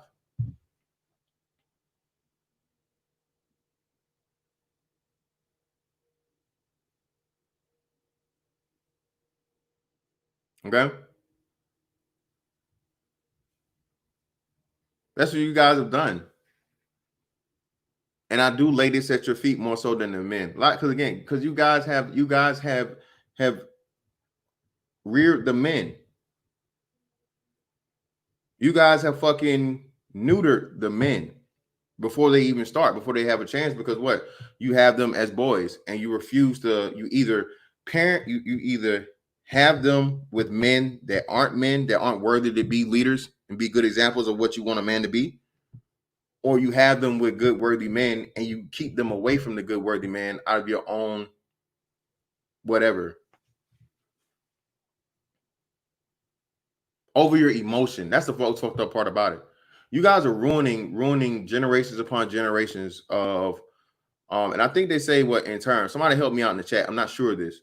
I'm not sure, but help me out. Any type of mental conditioning and habit formed by like a generation takes at least 3 generations to unprogram. I forget where I saw it. I forget where I heard it from, but correct me if I'm wrong. But I think they say it takes at least 3 generations to recondition a generation from a common practice.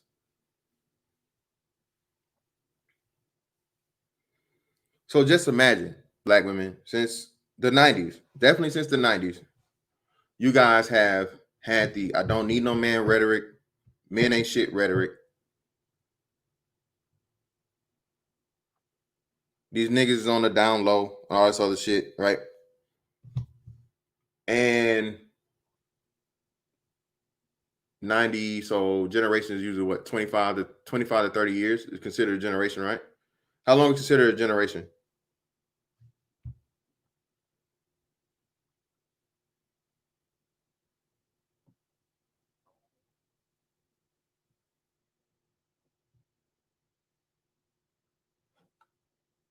Let me see.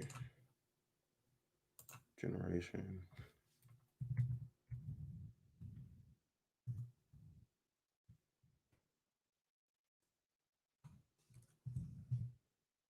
Time frames.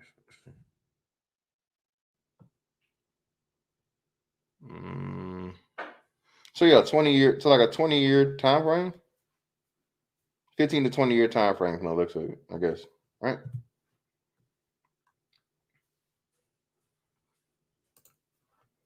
$25 years. Okay, yeah.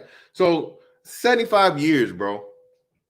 That means most likely if you had a son, you won't even live to see the change of the next generation. And you won't have enough fucking input or care or vigor or enthusiasm or anything enough in your later years to undo or unfuck everything you fucked up.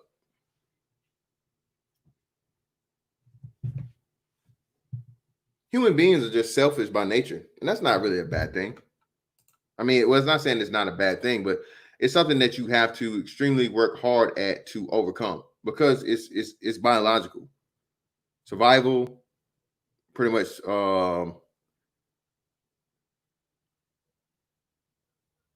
Don't die and don't do shit to get yourself killed, and try to have some semblance of happiness.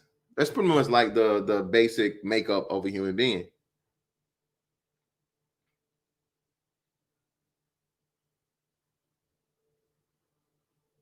From a mother and a father aspect, though, those things are supposed to be repressed by your willingness and your understanding of the importance of your offspring over your own personal desires. That's what's supposed to happen.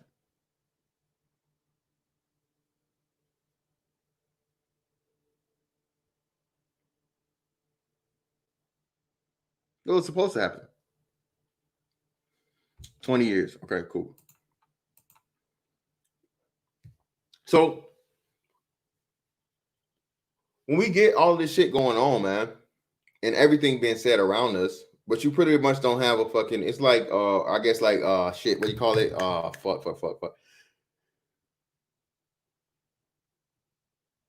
It's like speaking in tongues in the church, right? I guess that's what it is. That's what free speech is for black people. Free speech for black people is like speaking in tongues in the church. You gotta have an interpreter, nigga. You're not supposed to do it without a fucking interpreter. You're not supposed to do the shit without a fucking interpreter. Everybody's supposed to understand what's being said clearly, not just you be the only motherfucker that know what the hell you're talking about. You speaking motherfucking ancient Sumerian and you know in the Honda, you know, all this stuff, and you're like, what the hell is this motherfucker saying? I don't know what the hell he's saying. The purpose of it is not for you to put on a fucking show. It's for fucking God to speak through you to the people. The actual message. That's what's supposed to happen with speaking in tongues. And this is what free speech is to niggas. When it's like speaking in tongues because niggas don't understand language. Unfortunately.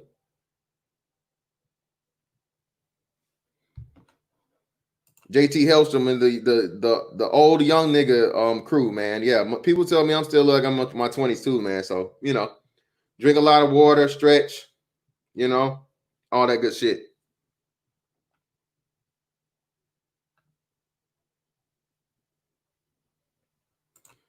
Black parents don't teach delayed gratification to their offspring because they stay busily trying to chase down childhood indulgences they miss or adult pleasures they insidiously crave. True indeed. Yep. That's a hard life to live, man. Trust me. Always denying yourself shit and not indulging. But again, like they say, man, the path of righteousness is narrow. You know, it's narrow, bro. In order for you to have something that's going to be more than just self-serving, you're going to have some type of morality. You're going to have some type of fucking line you walk, man. Some shit that you just can't be bought on. Mind you, everybody has a price. But again, at least make the price high as fuck. You know what I mean? You're going to sell out for a couple thousand? Your entire fucking, your entire future. Several more generations if we're really truly trying to fix this shit. We talking Jeff Bezos numbers, hey, we can talk. And I can still take the shit and help motherfuckers on the back end on some other shit. Because at that point, shit, if I'm able to get that type of haul in, it's like, well, hey, nigga, hey, I got the bread now. So, hey, I'm going to hire these motherfuckers over here so you can't kill me. I'm going to go ahead and set up shop in this country over here. And, you know, and here and here and here. Give me a couple of, you know, private jet planes and shit and fly around and move around a lot. So y'all motherfuckers don't know where I'm at all the time. And I still might motherfucking take your money and run off on the plug twice. Still do shit what I was really planning to do if I was really about the fucking thing anyway. I mean, what does it matter? And again, still I'm not suggesting motherfucking dying for you niggas, because nope, not dying for you niggas. Nope, never that. No, sir. No. No, that again, that is something exclusively fucking reserved for my children, family. You hear me? But niggas will convince you, man. Like I said, I die for my niggas. All that crazy ass shit. And it's like, man, you got some fucked up niggas, bro. Your niggas ain't shit. Your niggas will let you know that you got a wife, kids, a family, and shit to take care of, and people depending on you. And your nigga will let you motherfucking risk your life over some nigga shit. That's not your nigga.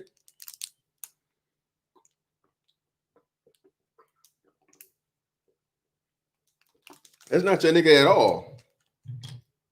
That's a nigga getting over on you.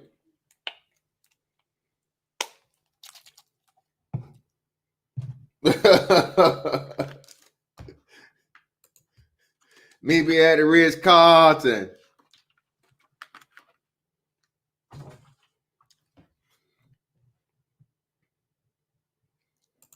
Race, behavior, and evolution, please. Okay, yeah, bro. I'll check it out. JT Hilson. I'll check it out.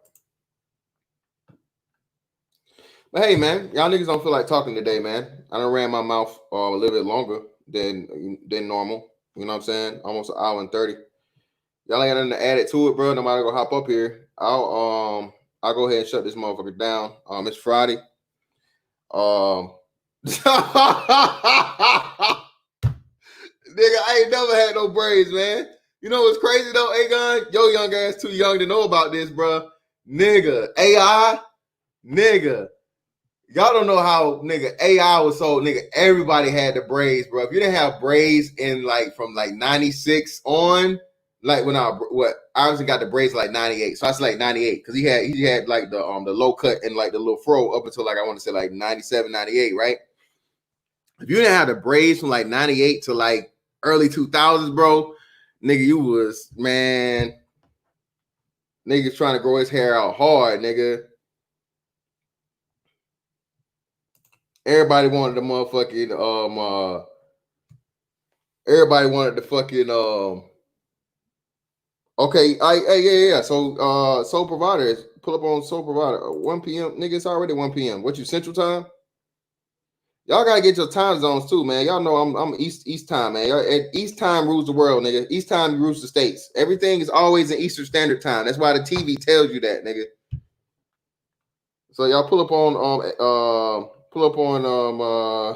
my man Soul Provider too. He had some fire. I think he had some shoes come out today too. The pink questions. I think I'm gonna fuck with them, Agon. The pink toe questions. And if it's funny as fuck, they call them fucking pink toes. It's crazy. But the pink toe questions, they're pretty dope.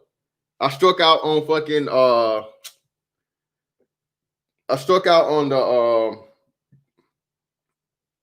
the Deadly Bears today. I struck out on those. I'm still gonna try for the fucking Off-White 4s tomorrow. What else is coming up? Them 12s, I think them 12s gonna sit.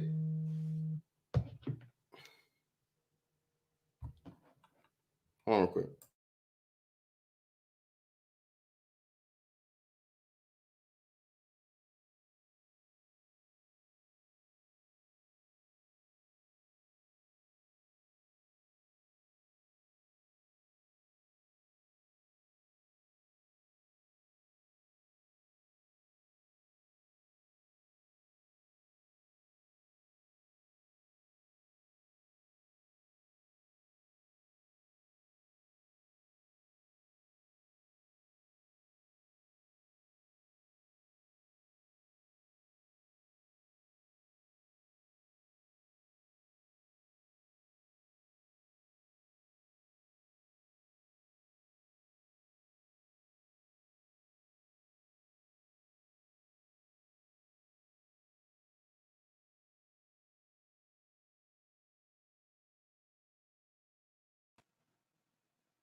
Oh.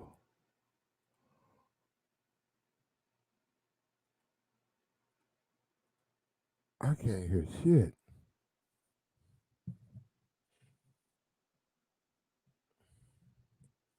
I gotta go. Go ahead, bro. Oh, okay, yeah. I couldn't hear nothing, man. I don't know what was going on. Like, wow. What's up with you, Fantastic? You hear me? Yeah, it's straight. Oh, yeah. So, I mean, like, you really believe that, though? I think you did something on that tomorrow. Free speech is his own worst enemy? Or you talking about, like, when it comes to black folks? Was that across the board? Well, mainly black people is everything we talk here is black people, bro. So you know what I mean. Okay. So the main thing would be the main culprit, especially the black people, because black people don't have a fucking understanding of speech. You know what I'm saying? So Hey, let me ask you a question, though. You said that when do you draw the line where you don't want to, like, say, well, I might be saying something that falls in the lines of offensive toward my people. You know, I'm trying to make a point, but I don't want to make the point. You know, the white supremacists already made a point. I don't want to turn around and fall in with that in your criticism. So you saying so I don't sound like a white supremacist? Yeah, like, well, you're not just basically like he's already said. Okay, like he say like he said, black people too dumb to lead. In your criticism of blacks, at what point would you would tailor your criticism so that it does not come out like it's just affirming what the point that has been said historically against us? I'm not gonna tailor anything because again, the ugly truth is this. A lot of times, man, your enemy will give you some of the best advice ever and give you some of the beat. Your enemy will always tell you the truth. And I think one of the biggest problems and issues with black people is black people don't like to hear the opinions of the opposition. I mean, the white man's told you shit from giving you his thoughts, his ideas, pretty much an open book as to his understanding, his philosophy, and his feelings concerning you as a black person. But at the same time, because black people want to be a part so bad and they want to live the white lifestyle, they, you know, they only want to listen to the people that they aspire to be. So again, man, if we were in a war, right? You a general and I'm a general, and I told you, man, you know, this fucking shit you got set up over here is weak as fuck. You're dumb for even setting it up like that because here I can fucking do this, and this, and you're fucking done. I'll take out that whole fucking brigade or that whole battalion. Are you gonna fucking ignore me and tell me, oh man, that's so fucked up, bro? That you would talk about me like that, or are you gonna take your job as a general and say, oh shit, this motherfucker just showed me all the weak points of my defense system? Okay, now this is my point though. I look at the white man's criticism right now. This is just me. I look at it as unfair criticism because it's racial and it's born from hatred. Now, I didn't say there's some truth. You know, I can say anything by any group of people. You know, I can say something very racial about Chinese people, and within a segment of those people, there may be some truth.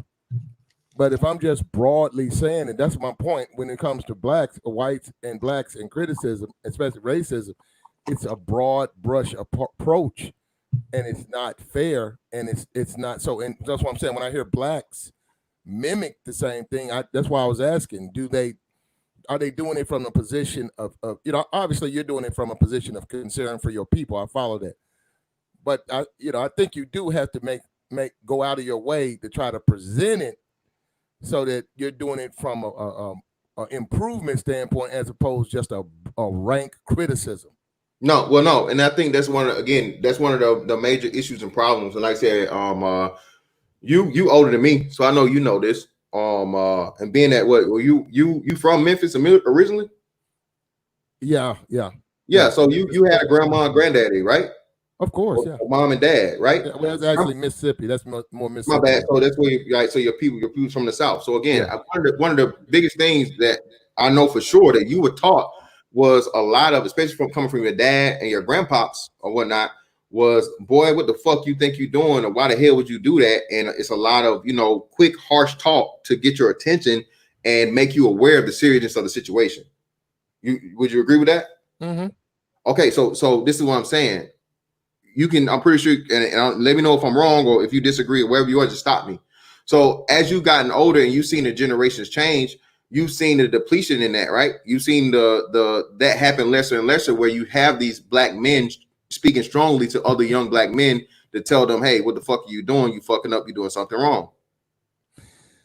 I've seen a departure from that to this point that they don't listen. They Okay, don't listen. They but are why? told those things. There's less of those guys listening. But are there less? Okay, so are there less of them listening because there's less of them being said, and to the degree? Because again, if you remove the father from the equation, and these boys aren't used to that, and they don't have that healthy fear of it, right? That's foreign to them, and you don't take it seriously, so you don't value an older black man in trying to impart to you immediate, harsh wisdom at the time, but it's still harsh. What then? Well, they do get it. Not all of them come from the. Okay, the guy in the chat bringing up politics. I don't know why, but I guess he thinks being a conservative somehow makes you better. I still don't get that one. But yeah, I don't qualify myself as anything politically, so don't even worry about that. Okay, cool. Say what you got to say. Cool. The guys now, the younger guys now, they have to learn the hard way, unfortunately. The ones who don't listen, they do learn, but they learn the hard way. Down here, the jails are bursting with mostly youth. They fall into a lot of bad things. Just like in any neighborhood that you're from, the drugs, whatever. The girls get turned out quick. Actually, you know what? Now hold up, I make a mistake.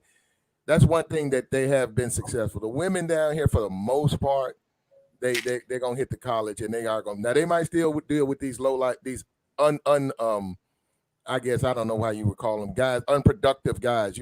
They might still choose to deal with unproductive men, but they do get to college for the most part. A lot of them get to school. That's rare. Most of these women, it's a large number, but the majority of them are going off to college, or off to better things. Okay, but wouldn't you agree that a lesser amount of these young boys, especially slipping up and learning the hard way, would be an advantage to people that are trying to get out of oppression versus giving up free labor, giving free time to the same people that you claim are oppressing you? I agree, but fantastic. Me personally, I don't like being accused of things I haven't done. So I don't like when people make broad terms when they say, quote unquote, niggas ain't shit. Now I don't consider myself a nigga, but I know the point they're trying to make, and I have to push back because I'd be like saying, well, not all of them. You can't say that about what you mean, because I was like, well, you can't make that statement whether it comes from a black person or a white person. Why, but hold on, why can't I? Why can't? Because again, if somebody said you short ass niggas over there, you know what I'm not gonna do? I'm not going to include myself because I know I'm not a short ass nigga. If they say them dumb ass niggas over there, I'm not going to include myself because I know I'm not a dumb ass nigga. So it's funny to me as to how black people can find any way to be offended. Niggas are too easily offended. They include themselves in anything that's negative. But if it's something positive or something productive, well, what do you mean? You need a whole fucking explanation. You got to sell a nigga on the positivity, but anything that's negative, they automatically lump themselves in. No, I disagree with that, and I think that there's other ways to express yourself. We have a huge vocabulary. A lot of times, we're not trying to use it. And down here, when I hear someone say a statement, right, niggas ain't shit. I have to know the context. Has he been robbed? Is he upset? Did something happen to him?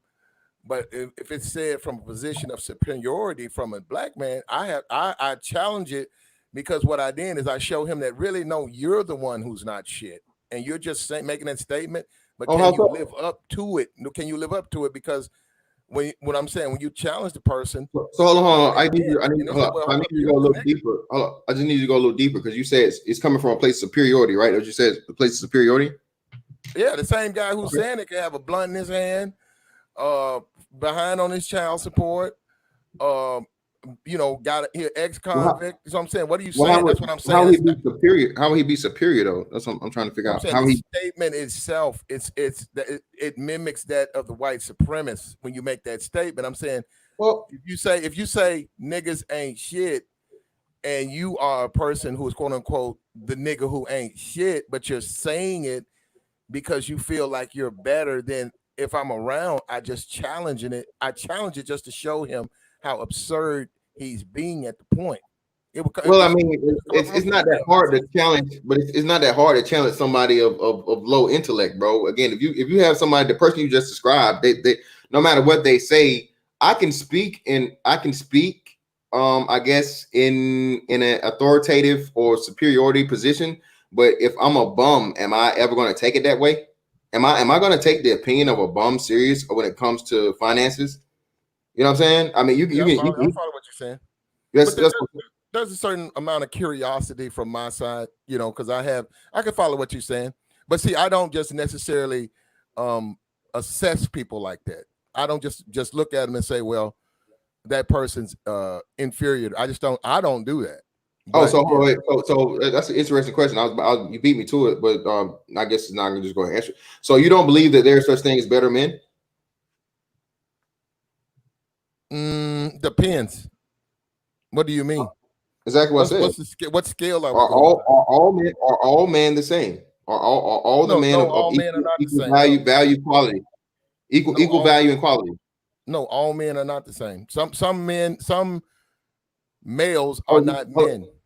So this one, just to be clear. So I'm clarifying. I need you to agree upon just use these words if you can. Are all men of equal value and quality? No. Okay, cool. All right, just make sure we on the same page, on the same board. Okay. So with that being said, if that's the case, and there's clearly a delineation even in your of men, of quality of men, and value. And it's not just, of course, we're not just talking money, we're not just talking status and so on and so forth, right? Because again, you can have it's a fucking the next big guy, the next Elon Musk or the next fucking Bill Gates, the next Michael Jordan or whatever. Every day you just don't know who he is, right? He just hasn't reached his potential. He just hasn't, peaked at his potential yet. So you never know who he is. But still, there's a formula to this. Okay. One thing about most great men, extremely great men, the highly, highly successful men, Michael Jordan, Jeff Bezos, Bill Gates, Elon Musk, all these dudes, they never fucking sold dope on the street corner. Yeah, well, and see, I would have some pushback where you threw. I personally have my own thoughts of Michael Jordan, so but go ahead. Oh, what are they? Give me because again, that's another great point because that's the only. It's funny, but see, you're kind of. I'm glad you said that because again, why would you have a problem out of all the men I named? The only one single black man I named is the person you have an issue with. You don't have a problem with that one. It's other black men. What's the guy? Damn, I don't know his name. What's the guy who gave that money to Robert Smith? Yeah, now if you would have said him, I wouldn't have said anything. But I'm about as familiar with all of those men as him. But with Mike, I'm familiar with him, and I disagree because I mean, he's a good basketball player, but some would even say that even they would have questions about his leadership and the way he treated the men on the team. But I'm not even gonna go there. I just said as a businessman, I have issues with the Washington when he got fired and they gave him $10 million and he walked away from the $10 million. I said, well, he's not a good businessman. And people told me I was wrong. I said, well, no, man. I said, you don't leave money on the table. Well, no, but they were right though, and you were wrong. No. You don't leave money. I said, wait a minute. If you felt $10 million was an insult, if you looked at that and say, you can't fire me, how you gonna fire me? And then you try to give me $10 million, I'm gonna leave it on the table. Hold on, what's the ultimate? What's the ultimate turnout? What was the ultimate outcome? Well, he went on, but I'm just saying he still should have took the $10 million. I mean, because what's 10 million to a guy to stick around or whatever?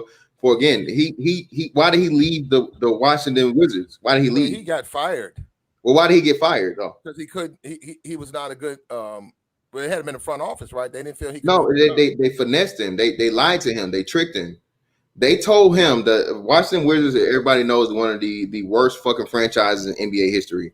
It struggled long time ago, and it was new leadership taken in, and Jordan wanted to own a team. The team owners told him pretty much, well, hey, look here, man. And at that point in time, Michael Jordan wasn't a billionaire, but at the same time, he had enough money to be a part owner or majority owner of the team. What happened was they told him, look, bro, if you come back for us and you play the season and a half to get the attendance up, get people to fucking merchandise, all these other time, pretty much give us a fucking a departing revenue jump because you're here. Everybody's gonna fucking buy the Michael Jordan jerseys. Everybody's gonna come see Michael Jordan play. We gonna fucking sell out the fucking seats every time, attendance, all this other shit, right? Gate and all this shit. And I think I don't think they made the playoffs that year. No, they did. I think they did. But either way, make us this money, and after this goes, we will turn the fucking team over to you. You'll be able to buy the team. Well, they reneged on the deal. So that's why he was like, man, what the fuck? No, this is not what we discussed. I don't need $10 million is nothing to Michael Jordan, even back then, bro. Michael Jordan was cooping that, man, like on for like. Well, hold up, fantastic. Look, that information you're saying, I didn't know that he was in the process of trying to buy that team. I knew him. I saw him, at the time, I saw him as a person in the front office. I know he put on his shoes, he went and played. And I know when he tried to return, that's when they said, let's get rid of this nigga.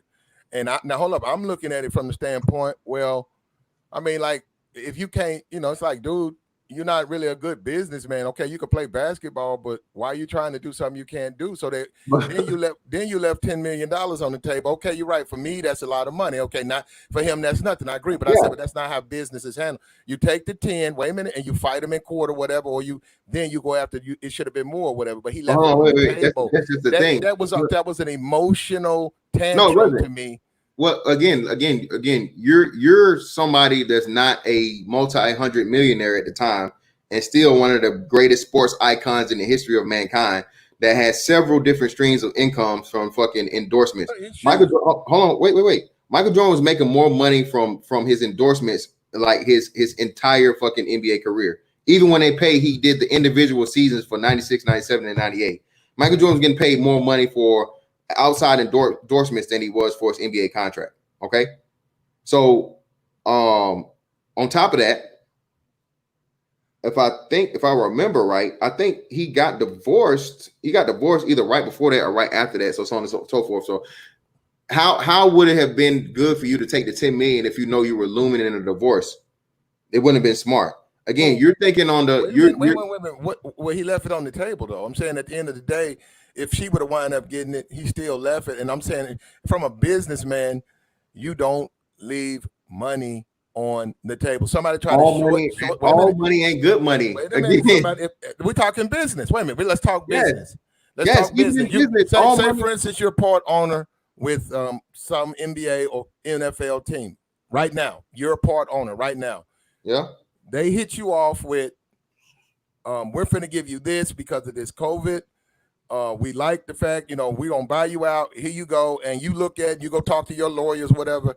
And they say, well, they owe you this amount, but they gave you A, they owe you B. And you say, well, I don't want A because they didn't give me B, and you leave it. And I'm telling you, business people will tell you, well, you go ahead and take the A and you deal with them for the B, because once you get the money, then you can use it. It's liquid. You can do something with it.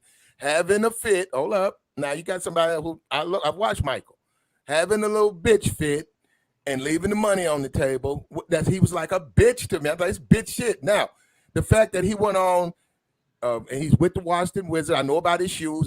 Believe me, bro. You think I'm Mr. Jordan? I got plenty of shoes. I got my 12s. I got 4 pair of 12s. That shit smack brand new. I don't even open up the box. They sitting there look my taxis. Look at old fella. Don't talk shoes to me, man. You don't want to cam up right now. You lose. Right? You want to see my shoes? Don't talk shoes to me, man. I'll put the shoe on the cam. You can't anything you got. You ain't got no 5, man. You ain't got that 5. Well, I ain't trying to go against you. I'll show you the shoes, though. I'm just I'm saying. fucking with you, bro. I Oh, respect you. I respect, man. okay, because we can do it. No, I'm saying I don't. I'm fucking with I'm gonna tell you what gets me, and you know what? I'm glad you like Jordan, because what gets me, and a lot of it seems like your chat love. What gets me is you cannot criticize him to black people, and that just kills me. I'll be like, wait a minute, man, we're not talking about it, we're talking about business. They get in my ass all the time about that. I said, now hold up, what is he doing over here with this? What the Brooklyn? Is he still over Brooklyn? Nah, man, he's an owner of the Charlotte Hornets, bro. Okay, Hornet. Okay. Are they good? I know you're older, but I'll be like, what is he? Look, more. They made the playoffs. They made the playoffs last year for like the first time in forever, I think. Okay, first time. Okay. Well, I don't know. They just it's question. Look, that's not to say that there are not questions for the other teams. There are. Well, yeah, that's what I'm saying. Hold on, that's a bad. Hold up. They still listen. What you're saying. There are 32 teams in the NBA, yes. right? 32 teams. I promise you, I can name a team that's way worse than fucking the Charlotte Hornets, bro. Promise you. Mm-hmm.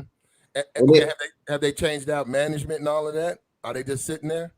Well, no. I don't know what he did front office wise, but I know Michael Jordan owned Bob Johnson. Bob Johnson, you know, the dude that used to be the owner of the of BET, sold the franchise to Michael Jordan. Okay. So Bob Johnson sold. It was still the Charlotte Bobcats back then. Okay. So I think he's been the owner for like 4 years now or whatnot.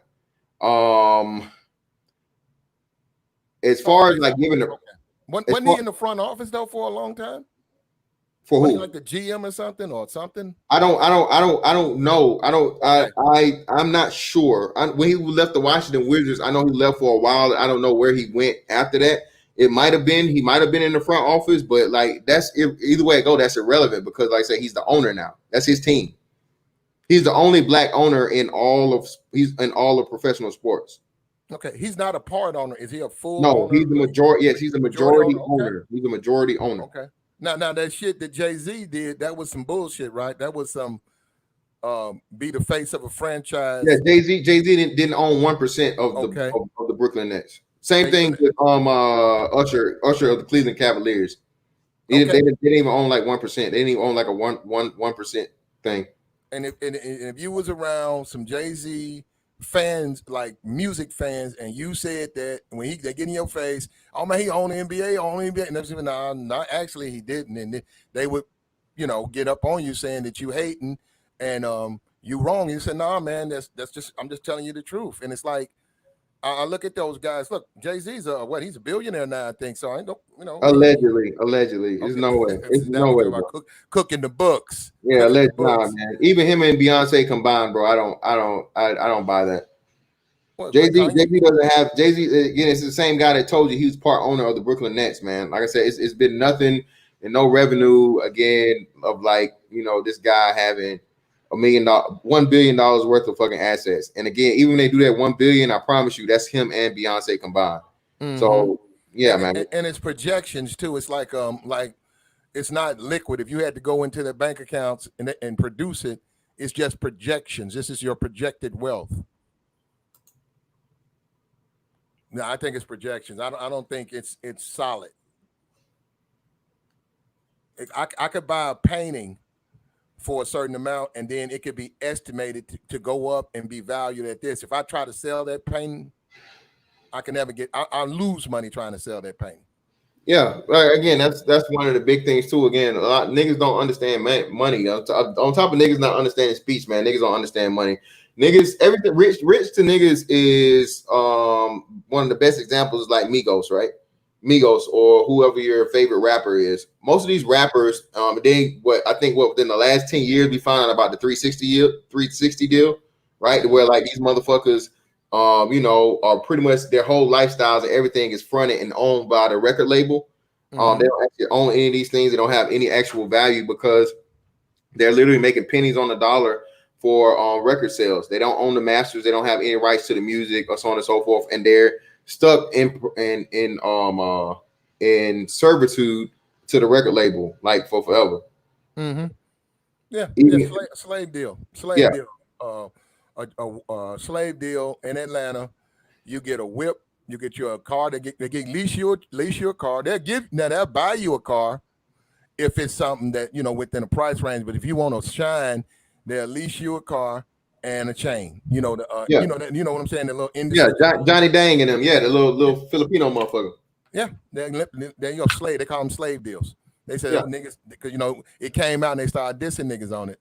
But Migos, you got to look, but if you really go, it's almost like when you go back to Dr. Dre and Eazy-E, when Eazy-E was saying Dre was making money for me, and niggas was like, how you saying that? He with Death Row and he doing his own thing. But when you go look at the contract, yeah, it's like trading in a car. Motherfuckers don't even understand that, man. It's like when you try to explain to somebody, right? Oh man, I got a good deal, man. I got a good deal on this. I just traded in my old car, and my payment is now $500 some a fucking month. And I'm like, nigga, how much they give you for the trade in? They gave me $5,000. How much you owe on the car? I owe $8,000. So you don't understand. They just threw the extra $3,000 on top of the loan, the other loan. You didn't make no good deal, nigga. You got fucked. They got a car from you that's obviously worth more than what they gave you for it. They're gonna fucking turn around the same car you traded in. They're gonna sell it for what it was actually worth, the $3,000 they made to make the $3,000 back plus the $5,000 you gave them, and it just sold you another car that's a brand new car or the newer car with probably no deal at all too. So again, man, we talking niggas here, man. Niggas have very, very little understandings of a lot of shit.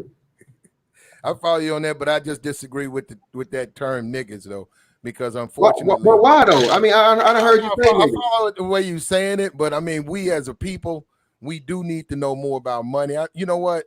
I don't know who's in the y'all black manosphere or whatever who actually is who talks economics, but we do as a people need to learn about money. We need to learn about, just like we was talking about little quick conversation on Bernie channel about what's going on with this COVID and the NBA starting up, and they were saying, well, somebody's gonna get it. I said, yeah, but I said you gotta understand the payroll.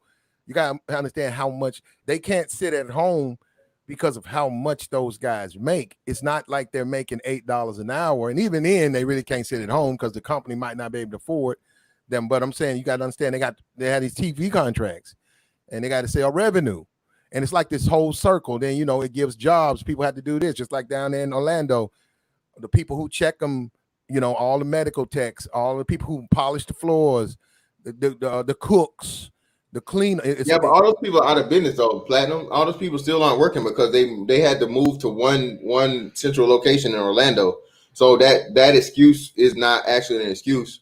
It's pretty much the NBA just scraping the bowl and getting everything out of the season that they can salvage for the meantime between time. Because the only people making money right now is the NBA as a whole. And from the way that it's going is it's going to be strictly off of the TV deal and like you said, the way people watch it, and then they're gonna have to split it up between the 32 teams for those people to get revenue because because the franchises make money mainly off of attendance and sales from merchandise and shit.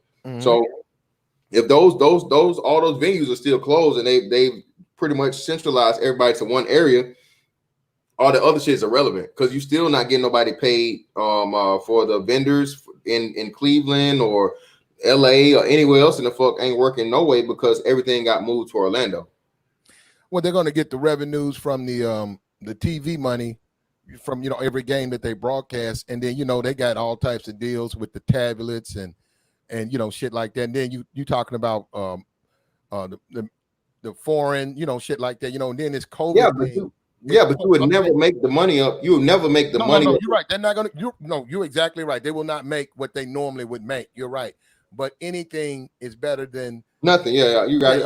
They got to pay LeBron. If they told say the top 15 NBA salary makers, hey man, why don't you guys eat y'all salary for everybody and make it like a collective? Like instead of we paying y'all this huge amount, we're gonna pay y'all $2 million each. And I don't know if you're aware of this. You heard about Kyrie. You heard what Kyrie's proposal was? No, I don't. Well, Kyrie suggested that the NBA players create their own league, and everybody fucking hopped on him, and attacked him for saying it because he had that ideology. The thing is, had the NBA players not played, it would have broke the collective bargaining agreement, and pretty much they would have had to go back to the negotiations table and start everything all over again, which would have actually gave them the opportunity and a chance to start their own league because they would have been outside of there would have been no contracts. Everything would have been fucking like put on hold. I don't like guys like Kyrie. Not to say that I want him to be a slave or something, but he just comes off to me as an asshole. You know, you can go back to the time when he did LeBron at the last minute. He wanted to go to another team. He's like a hater. That dude's a hater. And then I think Boston got rid of him. That dude's a fucking hater, bro. I don't think he's a hater, man. I think Kyrie is a dude that's he's a smart dude, but I think Kyrie suffers from he thinks he's smarter than he actually is. He thinks he's operating so many levels above everybody else, and he's just not really there. But at the same time, he has a very, very high level of self-esteem and not giving a fuck about everybody else. So he's an egotistical asshole. I would definitely he's definitely egotistical as fuck. I agree with you that all wholeheartedly. I never argue against that. Yeah, guys like that, like he's not good for teamwork. And you see that because like even with Boston, like I said, they gave him what he wanted and he went there and they were actually better when they got rid of him because he was such a problem in the locker room, you know. Well, no. He was whiny about passes. Yeah, but they could have been better. They could have been better had they got rid of him and kept Terry Rozier. They fucked up when they went and got Kemba Walker for the sake of replacing a big name with a big name. Kemba Walker didn't help that team at all. It actually hurt them because they needed a point guard that's an actual point guard and not a fucking shoot first point. And Kyrie, that was the problem. They have too many scorers, man. They have too many scorers and two of the same players. Jason Tatum is like budding and promising as a fucking offensive threat. Same thing with Jaylen Brown. And you just had too many people of the same motherfucking people, man. So I think it would have been cool had they kept Terry Rozier because Terry Rozier could play both sides of the ball, and Terry Rozier was not going to take as many fucking shots as Kemba Walker is taking. Well, you know, hey, if I don't know how it's gonna play out, I don't think the NFL is gonna go down. I personally don't like all of this Black Lives Matter stuff, all this shit on my helmet. I heard LeBron talking about Breonna Taylor. You know, she's not the only woman. It's plenty of women who get fucked over by the police that you don't know their names. I don't like what they're doing. I just think overall, I'm saying this from a business standpoint. I think that shit bad for business because when you get through talking, really Negroes do not buy those press boxes and shit like that, and they don't go to them games like that. And they really playing with fire, trying to with this movement shit because hey, niggas just want to see a game, man. Watch a game, go home. NBA fan, fucking Scary Terry is bigger than fucking Kemba Walker. Kemba Walker is like 5'11", man. Kemba Walker not that tall. I'm pretty sure Scary Terry is taller than him. But yeah, man. Listen, you came through late, man, and gave me a couple of little extra time, man. I greatly appreciate it, my man. Where you at? Soul Provider. Hey, Soul Provider's cranking this shit up right now, man. So y'all pull up on Soul Provider, man.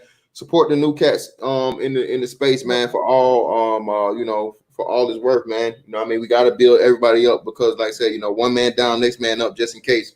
Yeah, go ahead, brother. You should help Platinum. They should help Platinum Elite out too, man. Help Platinum Elite. I don't know, man. We too many kinds of fuck niggas and lame niggas, man. I don't think you want us in your space. I ain't said that about not on my channel. Oh, okay. I'm just saying. Let me say something to you about that. I agree with you. I do get niggas on like behind me with that. I be like, what? That I don't say that. I don't co-sign that. I done had plenty of issues with niggas, man. Don't say that. Don't come down here with that. But I know there's niggas out there who do that. No, it's niggas out there who do that. But I'm like, you don't know these people, man. You go live and the nigga come on your stream talking sideways. You like, bruh, you tripping. Nah. Yeah, bro. I don't do no crazy shit like that, man. I don't disrespect a motherfucker, in his house, man. Come on now. I fuck with you, and I fuck with your old ass because you like, probably 57 years old. You still say shit like in the service and shit, man. But we never had no issues, no problem. It's all respect, man. It's all respect. No, we got me and MOT. got a debate money versus game. He's on the side of money. I say you got to have game, and it's gonna be at 8 o'clock Central. Oh shit, y'all on TPOT tonight? Or when is this? Tomorrow? When is it? It's tonight. On Prophet of Thought? No. We ain't. We just started now. We're gonna put it on Platinum Elite, but it's gonna move. Okay.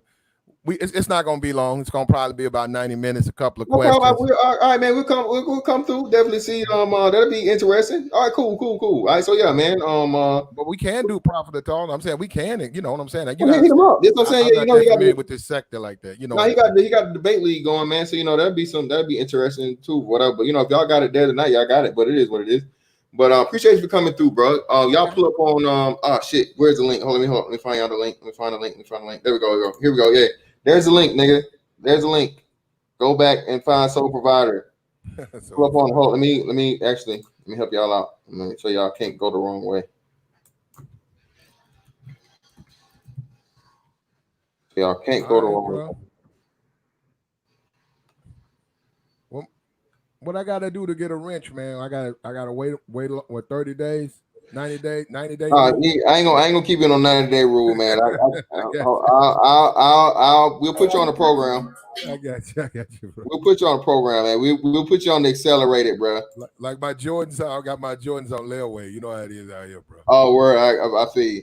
NBA fan, my bad, bro. I didn't know you were saying the same thing I was saying, brother. My bad. Respect, NBA fan. But yeah, hold on. Somebody trying to get in here at the last minute. Let's see what's going on here.